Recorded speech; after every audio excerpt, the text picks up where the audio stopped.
안녕하세요. 스타119 임광목 대표입니다. 4월 10일 수요일 총선 투표일에 오후 2시 27분인데요. 여러분들은 오늘 오전에 일찍 투표를 하셨습니까? 아니면 이따 막판에 투표를 하실 계획을 가지고 계십니까? 투표는 손으로 하는 것이 아니고 발로 하는 것이라고 하더라고요. 결국에는 손으로 투표 용지에다가 기재를 하겠지만 투표 장소까지 가게 만드는 거는 발이기 때문에 가야만 투표를 할 수 있는 거잖아요. 그래서 투표는 발로 하는 거다 하는 이런 말도 있고, 또 우리 동서양 또 선진국 선진국 또는 신흥국을 구분할 필요 없이 대부분 정치인들에 대해서 좋은 호감도를 갖고 있는 나라들은 거의 없는 것 같아요. 자, 우리나라도 마찬가지겠죠. 정치인들에 대해서 좋은 사람이다라고 생각하는 사람들은 없지만, 어쩌면 투표는 좋은 사람을 뽑는 것이 아니라 조금 덜 나쁜 사람을 뽑는 거라고 그렇게 얘기를 하는 사람들도 있더라고요. 그 얘기 역시 공감이 가는 그런 내용인 것 같습니다. 자, 어쨌거나 투표 때문에 임시 휴일로 지정이 되다 보니까, 또 직장인들 같은 경우에는 어쨌든 황금 같은 휴일이다 이렇게 생각을 하시면서 조금 여유 있게 시간을 보내고 계신 분들도 계실 것 같고요. 또 오늘 휴일이다 보니까 어제 휴일을 앞두고 편안하게 한잔 하자 해가지고 과음을 하신 분들은 또 오늘 숙취에 시달리고 있는 분들도 계시지 않을까, 이런 여러 가지 상상들을 해보는데요. 또 한편으로는 또 우리 스타119 유튜브, 또 임광목과 함께하는 유튜브가 휴일이니까 안 올라오면 모레도 하나 올라왔으면 좋겠다 하고 혹시라도 기다리고 계신 분이 한 100여 명에 해당되는 구독자 중에서 한 10명이라도 있지 않을까, 이런 생각을 해봤어요. 그래서 오늘도 잠깐이지만 여러분들과 소통을 하는 시간을 가져봐야겠다, 이런 생각을 했고, 또 사실은 저도 중간에 이렇게 평일 중간에 쉬는 날이 오히려 컨디션이 안 좋은 날들이 있더라고요. 저 같은 경우에는요. 또 요즘 탄수화물을 좀 안 먹었더니 약간의 피로감이 있어서 얼굴을 보여드리면서 찍는 영상을 가지고 준비를 해볼까 잠깐 생각했다가, 오늘은 간단하게 컴퓨터 가지고 해야겠다 이렇게 해서 지금 카메라를 켜보았습니다. 자, 오늘 제 메인 화면에 보시면은요, 디스카운트인 디스카운트, 이렇게 메인 주제를 잡아봤는데요.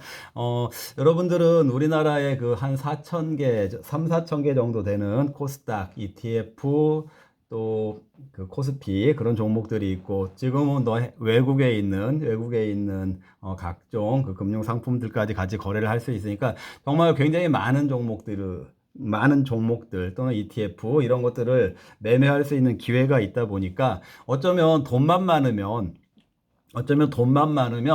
이 세상에 있는 모든 금융 상품을 다 사보고 싶다, 이런 상상을 해보실 수도 있는데, 사실은 저는 그런 투자의 마인드보다는요, 가급적이면은 피해야 될 종목들을 하나씩 빼다 보면은 정말 엑기스 같은 종목들만 남게 되잖아요. 그래서 줄여서 엑기스 같은 종목들, 범위 내에서 어떤 일정 기간을 가지고 계속 어, 돌려가면서 매매를 하다 보면은 충분히 자기가 가지고 있는 자금을 활용해서 투자를 투자 효용성을 극대화시킬 수도 있는데, 뭐하러 좋지 않은 종목들까지 관심을 갖나, 그러다가 오히려 손실도 보고 피해를 보지 않나, 이런 생각이 들어서요. 가급적이면은 포트폴리오를 늘려가는 것보다는 포트폴리오 대상을 줄여가는, 더하기보다는 빼가는 형태로 해서 우리가 투자하려고 하는 대상을 이렇게 범위를 축소시켜가는 것이 나은 그런 투자 전략이 아닐까, 이런 생각을 해보고 있는데요. 이 디스카운트인 디스카운트도 그런 맥락에서 오늘 잡은 주제니까, 이따 어떤 내용인지 함께 확인을 해보시고요. 그 전에 작은 주제들로 한 2가지 정도 잠깐 여러분들도 함께 생각을 해보셨으면 싶은 뉴스가 있어서요, 제가 한번 준비를 해보았습니다.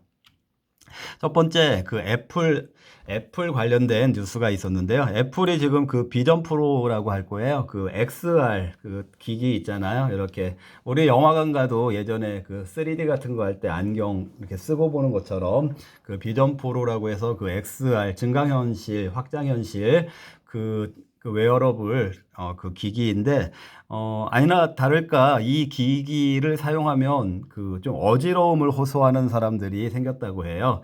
아무래도 이게 그럴 수 있을 거라는 생각이 들죠. 그 이제 어떤 그 디스플레이 그 기술에 의해서 그 공간이 가상 공간이 그 눈앞에 펼쳐지는 거다 보니까 어떻게 보면 현기증이라든지 멀미 같은 그런 현상이 나올 수도 있을 수 있는 그런 개연성이 충분히 있을 것 같다라는 생각이 들거든요.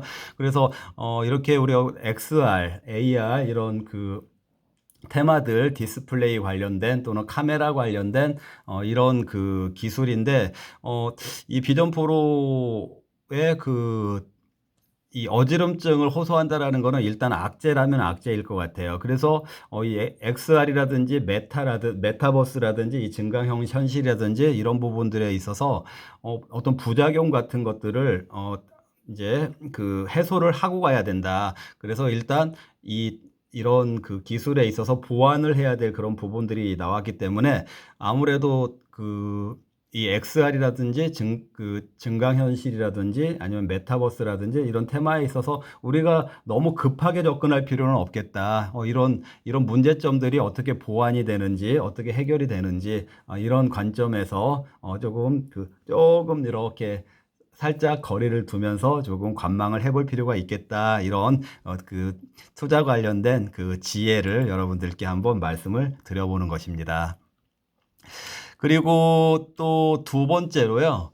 두 번째로 이 XR 그 증강현실 이런 쪽뿐만 아니라 AI도 지금 뭐 AI 열풍 속에 우리가 살아가고 있는데요. 어쩌면 이제 AI도 조금 속도 조절을 해야 되는 그런 분위기가 돼가고 있지 않는가 이런 생각이 들거든요. 일단은 그 AI가 지금 각국에서 우후죽순으로 해서 우리나라도 마찬가지지만 여러 가지 형태의 그 GPT라고 하잖아요. 생성형 AI, 또는 그걸 응용하는 응용 AI들, 이런 것들이, 너나 할 것 없이 경쟁에 다 뛰어들고 있는데, 지금 문제는 그 부작용, 아까 그 비전 프로가 그 어지러움증을 호소했다라고 했잖아요. 이 AI의 이 부작용이라고 하면은 유해성이라든지, 아니면은 그 이제 개인정보라든지요, 아니면 저작권이라든지 이런 것들이 그 유해성에 해당이 되겠죠. 또는 뭐 예를 들어서 테러를 할 수 있는 방법에 대해서 알려달라 이런 거가 지금 다 일부 AI에서는 그런 거에 대해서는 AI가 그런 그 명령에 대해서는 작동하지 않도록 그렇게 보완을 하고 있긴 하지만 지금 모든 AI들이 그런 문제점으로부터 완전히 그 문제점이 그 해결이 된 그런 상태가 아니거든요. 그 보안 문제도 그렇고요. 그렇기 때문에 지금 이제 뭐 유럽 같은 데서는 법규들을 조금씩 마련을 하고 있고, 또 얼마 전에 유엔이라는 거는 이제 전 세계의 그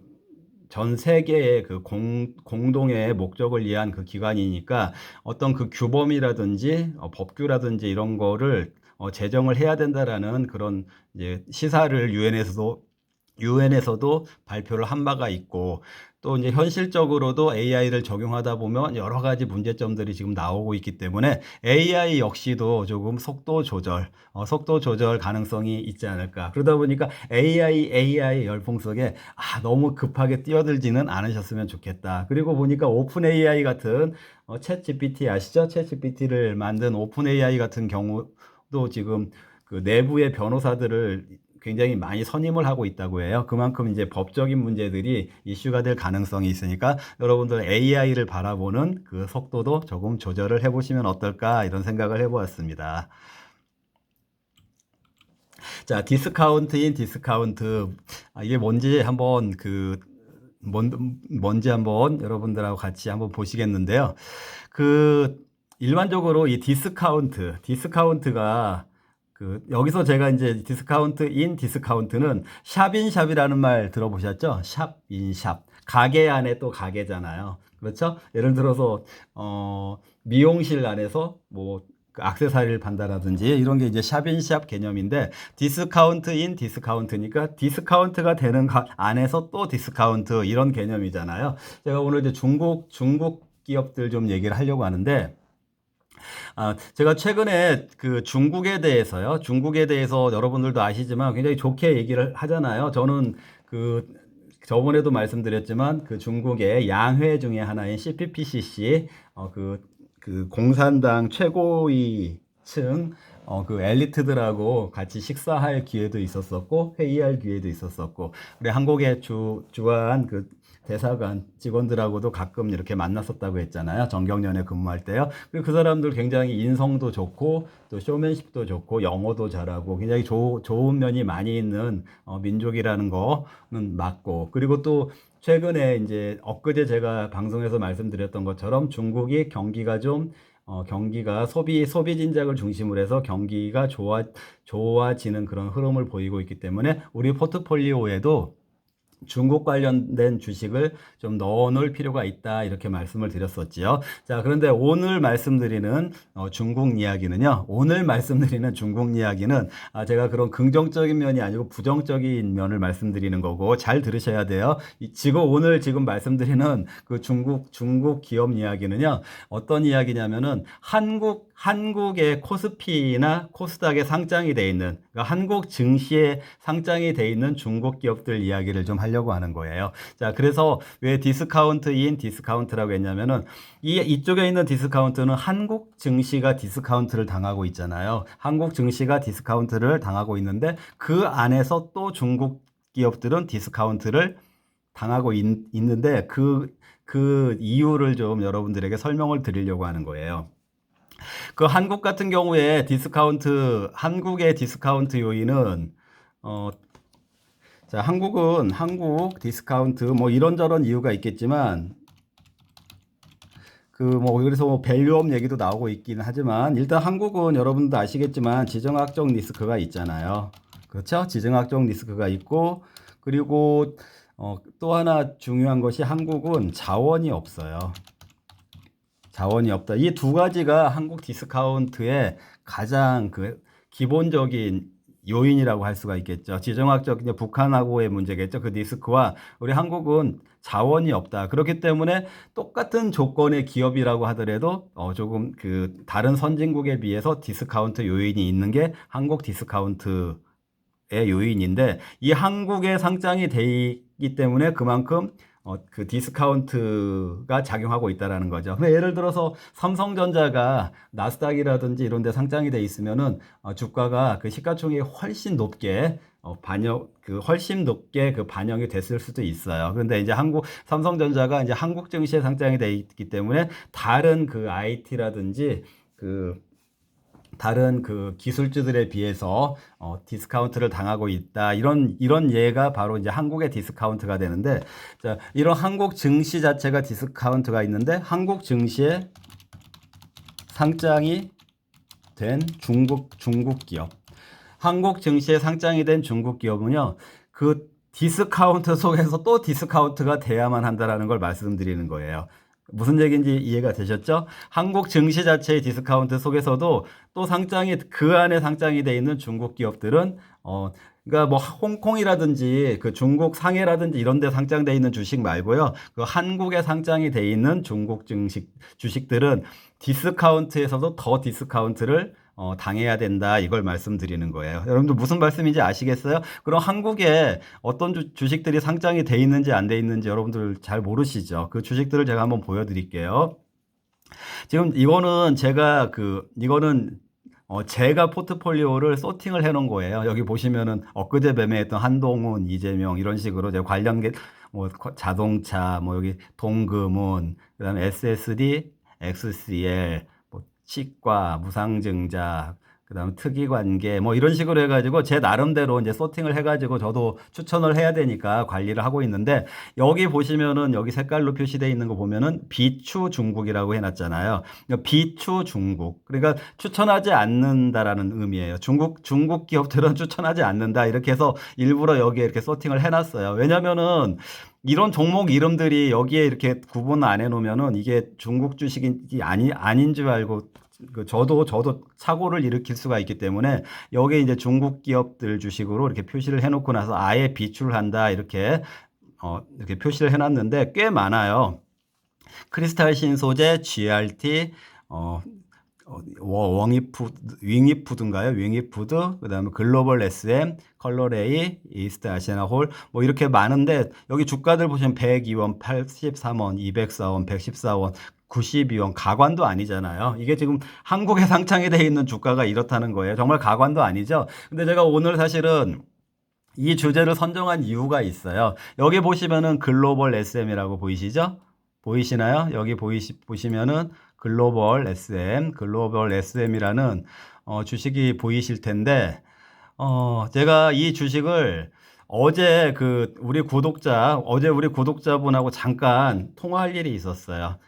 어제 잠깐 통화할 일이 있었는데, 이분이 이 주식을, 40% 손실, 40% 손실을 보시고, 이 글로벌 SM, 40% 이것도 뭐 2차 전지 뭐 이런 쪽이 하고 관련이 있어서 뭐 중국 기업인데 투자를 하셨는데, 40% 손실을 보고, 매도를 손절을 하시겠죠. 손절을 하시고, 제가 유튜브에서 최근에 공개 추천을 드렸던 고려 아연하고 SK 이노베이션을 이걸로 매수를 하셨다고 말씀하시더라고요. 그러니까 저도 이제 어제 그 통화를 하면서 그 사실을 알게 된 거죠. 그러니까 제가 며칠 전에 공개 추천을 드렸던 고려 아연하고 SK 이노베이션을 이 글로벌 SM을 40% 손실을 보시고 나서 손절하신 다음에 바꿔 탔다라고 말씀을 하셨어요. 근데 이제 그래서 이 글로벌 SM 이런 종목들 이 중국 기업들 이렇게 조심하셔야 된다. 이거를 제가 한번 방송에서 다뤄드려야 되겠다 해가지고 이 종목들 한 10개 종목들 있잖아요. CXI, 로스웰,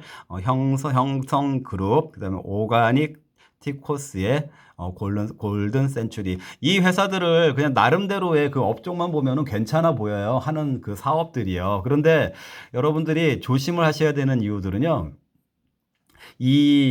이런 기업들의 사업이 이상해서가 아니고요. 잘 들으세요. 사업이 이상해서가 아니고, 어, 그 문제가 되는 부분은 예를 들어서 중국 원양자원이라는 회사, 그 다음에 예전 고섬 이런 회사가요 다 상장 폐지가 됐었어요. 이미 그런 이력이 있어요. 상장 폐지.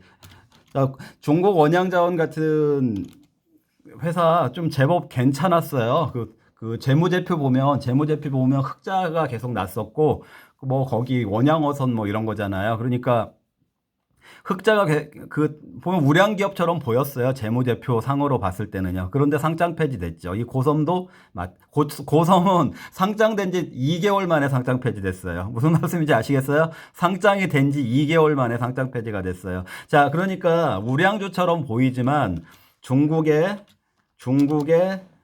일단 중국의 그 회계를 믿을 수 없다라는 거죠.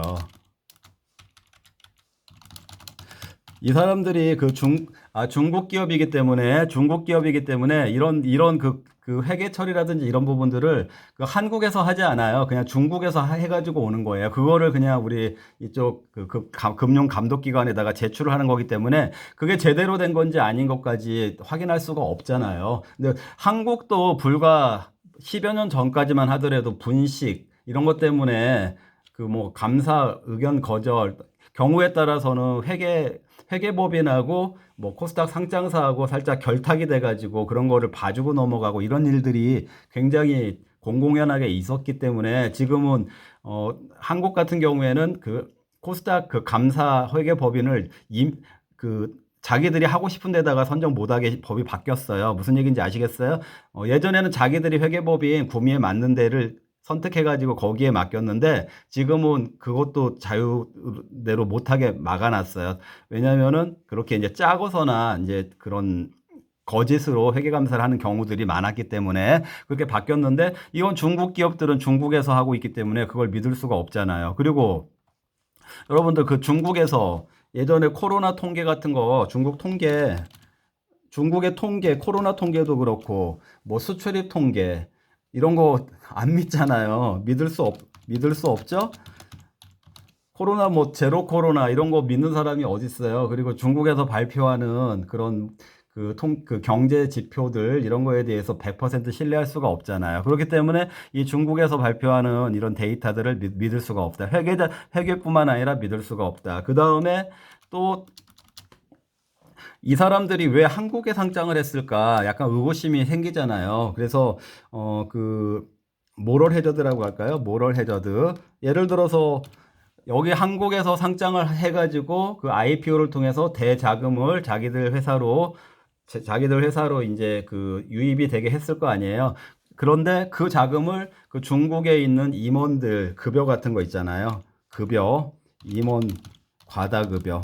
이런 거를 그렇게 하는 거를 어떻게 할 수가 없잖아요. 그러니까 한국에서 그 모아들인 돈을 가지고 자기들 그냥 그 임원들한테 과다하게 뭐 그 성과급이라든지 급여 같은 거를 지급을 해도 여기 한국에 있는 주주들이 중국까지 쫓아갈 수가 없잖아요. 무슨 얘기인지 아시겠죠? 그리고 또 이제 이런 경우에는 한국에는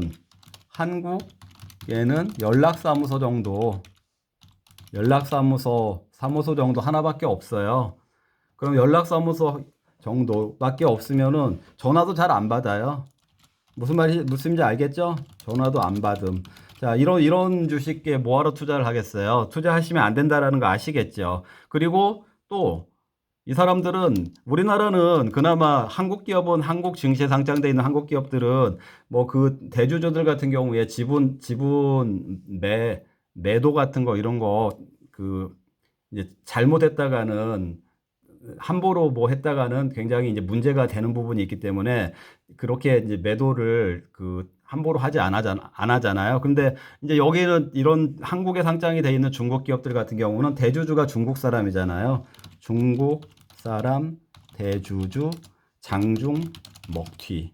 장중 먹튀 가능하겠죠. 그냥 다 뭐 자기가 뭐 10% 지분을 갖고 있으면 장중에 다 한국 사람들한테 그냥 넘겨버리고 그냥 튀어버리는 거예요. 그럼 상장 폐지되는 거죠. 이런 경우가 되니까 이런 리스크들이 너무 많잖아요. 그런데 여러분들 굳이 지금 한국에 상장된 기업이 3,000개, 4,000개가 넘는데 굳이 이런 거를 뭐하러 이 10개도 안 되는 이 중국 기업을 이거 다 빼버리고 관심 안 가지면 그런 일이 안 생기잖아요. 이거를 왜 쳐다보냐 저는 이 말씀을 드리는 거예요. 무슨 말씀인지 아시겠죠? 이런 문제점이 있으니까 투자하시는 종목이 중국 기업인가 이런 거 정도는 확인하셔가지고 이런 종목이었구나 하고서는 멀리 하시고 이런 것들 필요해 보인다라는 거 말씀드리고요. 그 다음에 중국만 그런 게 아니고요. 중국만 그런 것이 아니고 하나 더 조심하세요. 한 가지 미국 기업인데 한국 상장 이런 경우도 있어요. 특히 바이오. 자, 잘 들으세요. 실제로 있어요. 그 바이오, 그러니까 이런 경우가 보통 어떤 경우냐면은 미국에 있는 그 바이오 교수예요, 교수. 그 바이오 교수가 만든 그 미국 교수죠. 미국 바이오 교수가 만든 회사. 그 브로커 같은 사람들이 한국에 상장하자 이렇게 하는 거예요. 그럼 한국 입장에서는 어떻죠? 미국이니까 프리미엄을 준다고요. 미국 교수래 이런 심리가 작용하잖아요. 그래서 굉장히 좋은 조건으로 상장이 돼가지고 또 여기 이 기업들도 역시 한국에서 자금 조달이 충분하게 이루어지죠. 그런데 끝이 안 좋아요. 이런 회사들도. 아까 말씀드린 것처럼 중국도 이렇지만 미국 기업이라고 해서 또 미국의 그 정말 좋은 바이오라면 왜 한국에 와서 상장을 했겠어요? 이런 부분들 잘 생각을 해보시고 이 미국도 연락사무소밖에 없어요. 한국에요. 그러면 연락도 잘 안 되고 또 주총 같은 거 하러 미국 가실 수 없잖아요. 자, 중국만 그런 게 아니고 미국은 물론 중국보다는 덜하죠. 중국처럼 아까 이런 주식들처럼 무슨 주가 막 이렇게 200원, 83원 이렇게 되진 않지만 미국 기업들도 조심을 하셔야 돼요. 그리고 상장 폐지 위험이 된 기업도 있어요. 미국 기업도요. 바이오 쪽에요. 제가 지금 이름이 생각은 안 나지만 그런 경우가 있으니까 그 미국에 있는 그 뭐 교수가 만든 바이올에 이게 한국에 상장했대. 처음에 IPO 할 때는 이런저런 막 그 기사와 같은 거 이렇게 붐을 일으키기 위해서요. 막 포장하는 게 있을 거 아니겠어요. 그런 행태가 있으니까 자, 저는 이런 말씀 드리고 싶어요. 한국 사람이 한국 증시에서 투자할 때는 한국에 있는 좋은 주식만 잘 찾아서 하자. 이런 말씀을 드리는 것입니다. 잘 알지도 못하는 왜 미국, 중국 이런 거 해가지고 이런 상황들 주가 83원 이런 상황들을 만드시냐는 거예요. 그리고 상장 폐지가 되고요. 무슨 말씀인지 아시겠죠? 자, 그래서 오늘 제가 이 디스카운트인 디스카운트, 이 한국 증시, 디스카운트가 돼 있는 한국 증시에 들어온 중국이든 미국은 더 디스카운트를 해서 봐야 되고, 아예 가급적이면 바라보지 말자, 쳐다보지 말자, 이런 말씀을 드리는 것입니다. 여러분들, 제가 잠깐 오늘 투표일 날 여러분들하고 이런 주제들을 가지고 생각해 보는 시간을 가져봤는데요. 그 내용들이 여러분들이 들어보시면은 저는 꼭 필요한 내용이라고 생각을 하고 이렇게 시간을 내서 말씀을 드리는 거예요. 또 그리고 제 얘기를 그냥 건성으로 듣지 않으시고 여러분들이 어떤 투자 철학 또는 투자 가치관 아니면 투자 습관 이런 쪽에 딱 어떤 습관화를 딱 시켜 놓으시면은 최소한 이런 피해 정말 말도 안 되는 이런 피해는 방지하실 수가 있으실 거다 이거를 말씀을 드리는 것입니다. 자, 오늘 투표 안 하신 분들은 투표하시고 남은 휴일도요 즐겁고 편안하게 보내시고요. 내일 장중에 다시 인사를 드리겠습니다. 감사합니다.